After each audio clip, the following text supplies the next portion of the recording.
गौरी, हमारी शादी को 6 महीने हो गए हैं, पर अभी तक तुमने मुझे एक अंडा भी नहीं दिया। अरे कालू जी, कैसी बातें करते हो आप? अभी मेरी उम्र ही क्या है? अभी तो मेरे घूमने फिरने के दिन है। अगर मैंने अंडा दे दिया तो मैं इस चार दीवारी में बंद होकर रह जाऊंगी। गौरी, मैं कुछ नहीं जानता। अगर तुमने अंडा नहीं दिया तो मैं दूसरी शादी कर लूंगा। कालू की ये बात सुनकर गौरी नाराज हो जाती है और वहाँ से उड़ जाती है।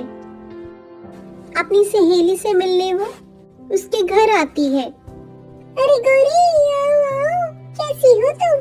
बड़े दिनों बाद आज अपनी सहेली की याद आई तुम्हें। हरियाली, क्या बताऊं मैं तुम्हें?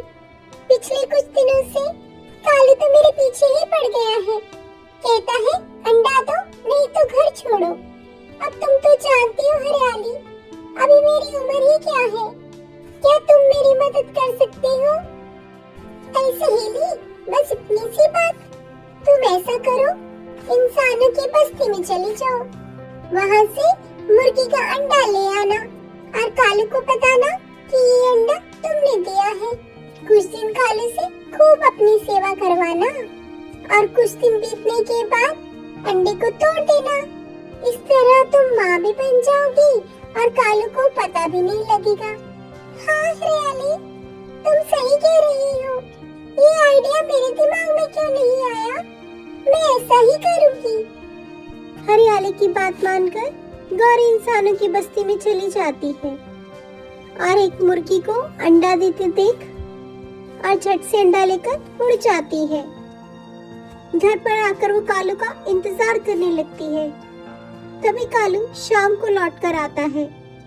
कालू, देखो, हमारे अंडा हो गया। सच में गौरी, ये हमारा अंडा है। हाँ कालू, और किसका है? इसका मतलब अब हमारे घर में भी किलकारियां गूंजेंगी। कालू, मुझे बहुत भूख लगी है। सुबह से इस अंडे को देख देख कर मैं थक चुकी हूँ। गौरी, तुम चिंता मत करो, मैं तुम्हारे लिए अभी फल लेकर आता हूँ। कालू जल्द से गौरी के लिए मीठे मीठे फल ले आता है। इस तरह ही कुछ दिन निकल जाते हैं। गौरी अपनी सेवा करवाकर बहुत खुश थी। अब कालू से कोई काम नहीं करने देता था। अब कभी भी इस अंडे में से मुर्गी का बच्चा निकल सकता है, इसलिए मुझे इस अंडे को गिराना होगा। गौरी जैसे ही अंडे को गिराने लगती है वैसे ही कालू आ जाता है। कालू, तुम इतनी जल्दी? हाँ गौरी, आज फल मिल गए थे जल्दी से। तुम फल खा लो, मैं अंडे का ध्यान रखता हूँ। तभी अंडे के टूटने की आवाज आ जाती है और उसमें से मुर्गी का बच्चा बाहर आ जाता है। गौरी, इतना बड़ा धोखा! ये मुर्गी का अंडा था। नहीं कालू, ये हमारा अंडा है। पता नहीं कैसे मुर्गी का बच्चा आ गया। गौरी, तुम मुझे बेवकूफ समझती हो? हम कौवे हैं, कौवे, मुर्गे नहीं, जो मुर्गी का बच्चा देंगे। आज के बाद मैं तुम्हारी शक्ल भी नहीं देखना चाहता। निकल जाओ मेरे घर से अभी के अभी। गौरी रोते रोते रानू के पास जाती है। रानू बहन, मेरे से बहुत बड़ी गलती हो गई। मैंने अपनी सहेली की बातों में आकर कालू को बहुत बड़ा धोखा दे दिया, इसलिए उसने मुझे घर से बाहर निकाल दिया। अब तुम ही कुछ कर सकती हो रानू बहन। कालू तुम्हारी हर बात मानता है। गौरी बहन, ये आपने अच्छा नहीं किया, इसमें आपकी ही गलती है। लेकिन अगर आपको आपकी गलती का पछतावा है तो मैं एक बार कालू भैया से जरूर बात करूंगी। चलिए रानू बहन, मेरे साथ चलिए। कालू भैया, गौरी को अपनी गलती का एहसास है, आप इसे माफ कर दीजिए। हाँ कालू, मुझे बस एक मौका दे दो, इस बार हमारा ही अंडा होगा और मैं तुम्हें धोखा भी नहीं दूंगी, ये मेरा वादा है। ठीक है गौरी, मैं तुम्हें आखिरी मौका देता हूँ। फिर कुछ ही दिनों में गौरी का अपना अंडा हो जाता है। कालू और गौरी खुशी खुशी रहने लग जाते हैं। इसलिए दोस्तों, हमें कभी भी किसी को धोखा नहीं देना चाहिए। और हाँ, like, share and subscribe my story. छोटे से गांव में जहां हर कदम पर हरियाली थी, एक छोटा सा घोंसला था और इस घोंसले में एक प्यारी सी चिड़िया अपने 3 बच्चों को पाल रही थी। उनका नाम था गौरी। एक दिन जब मौसम बदलने लगा और आसमान में अंधेरा छा गया, चिड़िया गौरी को एक खतरनाक मुश्किल का सामना करना पड़ा। गौरी अपने बच्चों को समेटकर उन्हें घोंसले के अंदर बुला लेती है। गौरी माँ, हमें कुछ करना चाहिए, बच्चों ने परेशानी भरी आवाज में कहा। गौरी अपने प्यारे बच्चों को देखते हुए मुस्कुराती है और कहती है, बच्चों, बाढ़ आने वाला है, हम सबको घोंसले में ही रहना होगा, पर घबराना नहीं, हम मिलकर इस मुश्किल का सामना करेंगे। बच्चों में से एक चिंटू पूछता है, पर माँ, हम कैसे सुरक्षित रहेंगे? गौरी मुस्कुराती है, बेटा, जब हम मिलकर काम करेंगे और एक दूसरे का साथ देंगे, तब हम किसी भी मुश्किल को पार कर सकते हैं। तुम सब मुझ पर विश्वास करो। बाढ़ आने लगती है और पानी धीरे धीरे घोंसले तक पहुंचने लगता है। बच्चों के चेहरे पर डर और आशंका का छाया दिखता है, पर गौरी ने उन्हें हिम्मत दी। चिंटू अपनी माँ को देखते हुए कहता है, माँ, हम आपके साथ हैं, हम मिलकर इस मुश्किल का सामना करेंगे। बच्चे अपनी माँ के साथ मिलकर काम करते हैं, एक दूसरे का साथ देते हैं और पानी को रोकने की कोशिश करते हैं। धीरे धीरे बाढ़ कमजोर हो जाती है और पानी घोंसले के बाहर बहने लगता है। सूरज की किरणें उनके चेहरों पर मुस्कुराहट लाती हैं। अंत में बाढ़ रुक जाती है और घोंसला सुरक्षित रहता है। गौरी अपने बच्चों को गले लगाती है, उनके साथ खुशी से भर जाती है।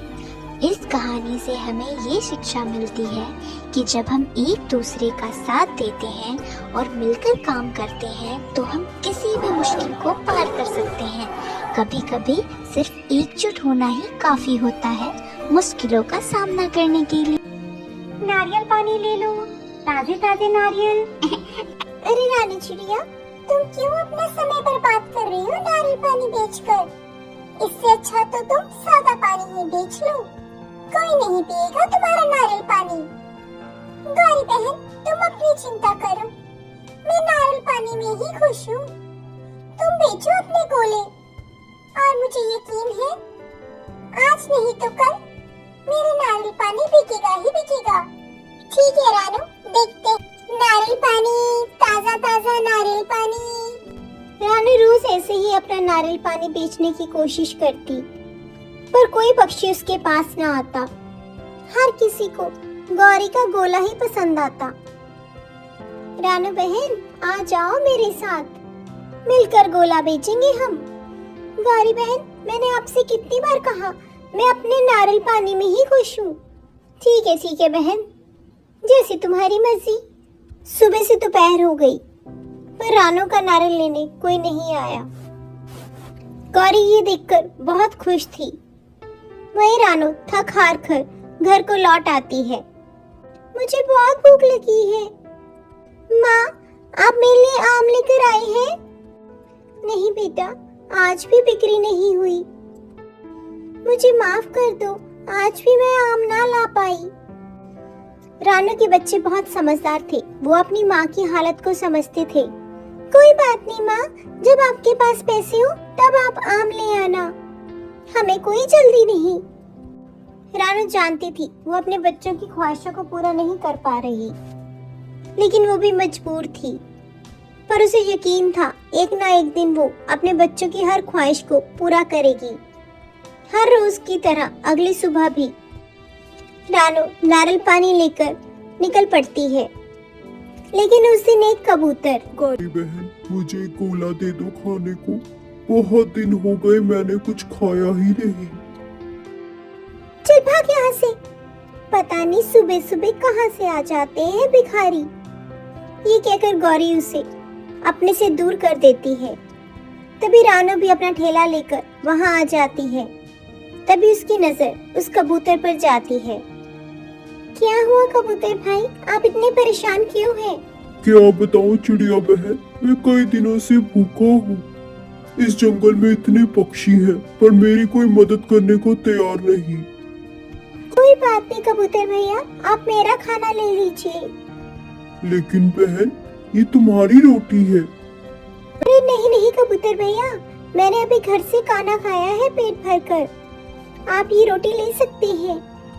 सच चिड़िया बहन, तुम्हारा बहुत बहुत धन्यवाद। इतना कहकर कबूतर चिड़िया से लेकर रोटी खा लेता है। चिड़िया बहन, आप बहुत परेशान हैं, क्या बात है? क्या बताऊं कबूतर भैया, इस जंगल के पक्षियों को मेरा नारियल पानी पसंद ही नहीं आता। रोज सुबह मैं नई आशा लेकर जंगल में निकल जाती हूँ, पर मेरे ठेले से कोई नारियल पानी नहीं पीता। अरे चिड़िया बहन, आप चिंता मत करिए, बहुत जल्द आपके भी अच्छे दिन आएंगे। ये कहकर कबूतर वहाँ से चला जाता है। कुछ ही दिनों में जंगल में भयानक बीमारी फैल जाती है, जिसके कारण हर कोई चिड़िया से नारियल पानी लेता। अरे चिड़िया बहन, मेरा पति बहुत बीमार है, कल मेरे लिए 20 नारियल पानी लेकर आना। हाँ हाँ बहन, जरूर, आपको मैं कल 20 नारियल दे दूंगी घर आकर। शुक्रिया चिड़िया बहन। देखते ही देखते पूरे जंगल में चिड़िया के नारियल पानी मशहूर हो जाते हैं और चिड़िया के घर पैसों की बौछार होने लगती है। अब उसके ठेले पर एक भी नारियल पानी न बचता। शाम को बहुत खुश होकर घर को लौटती। ऐसे ही कुछ दिन निकल गए, लेकिन ये बात गौरी को हजम नहीं हुई। अब उसके यहाँ गोले खाने कोई नहीं आता। वो मन में सोचती है, बहुत बिकने लगे हैं इसके नारियल पानी, बहुत जल्द इसके नारियलों को गायब करना पड़ेगा। यही सोचकर गौरी उसी रात चिड़िया के नारियल के ठेले को गायब कर देती है। अगले दिन जब चिड़िया उठती है, अपने ठेले को ना देखकर परेशान हो जाती है। वो जंगल में इधर उधर भटकती है, पर उसे कहीं भी अपना ठेला नजर नहीं आता। थक हार कर वो एक पेड़ के नीचे बैठ जाती है। तभी वही कबूतर चाचा उसके पास आता है। क्या हुआ चिड़िया बहन, आज तुम फिर इतनी उदास हो?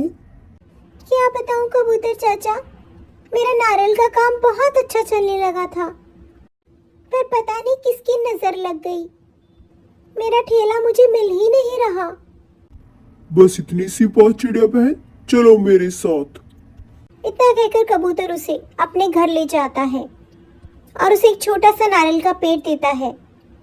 चिड़िया बहन, ये एक जादुई पेड़ है, आप इसे अपने आंगन में लगाओगे तो एक ही रात में इसमें नारियल ही नारियल हो जाएंगे। और ये एक ऐसा पेड़ है जो कभी भी नारियल को खत्म नहीं होने देगा। आप जितने नारियल तोड़ेंगे उससे डबल इस पेड़ पर मिलेंगे आपको। पर कबूतर चाचा, ये आपके पास कैसे आया? चिड़िया बहन, मैं कोई साधारण कबूतर नहीं हूँ, मेरे पास कुछ शक्तियाँ हैं जिससे मैंने ये इस पेड़ को बनाया। आप इन बातों को छोड़े और जल्दी से जाके अपने आंगन में इस पेड़ को लगा ले। चिड़िया वहां से पेड़ को लेकर अपने आंगन में पहुंच जाती है और रात को ही अपने यहाँ पे पेड़ लगा देती है। जैसे वो सुबह उठती है, वो ये देखकर हैरान हो जाती है, पेड़ पर बड़े बड़े नारियल लगे होते हैं। अब उसकी परेशानी दूर हो चुकी थी। वो एक बार फिर नारियल तोड़कर जंगल में बेचने के लिए निकल पड़ती है। अरे, ये चिड़िया फिर से नारियल ले आई, ये कैसे हो गया? मैंने तो इसके नारियल और ठेला गायब कर दिया था। गौरी यही सोच रही होती है।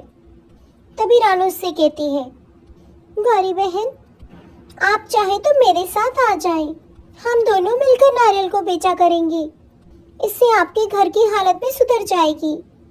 रानू का ये प्रस्ताव सुनकर गौरी शर्मिंदा हो जाती है और वो रानू से माफी मांगती है। इसलिए दोस्तों, जो अच्छा काम करता है उसके साथ हमेशा अच्छा ही होता है।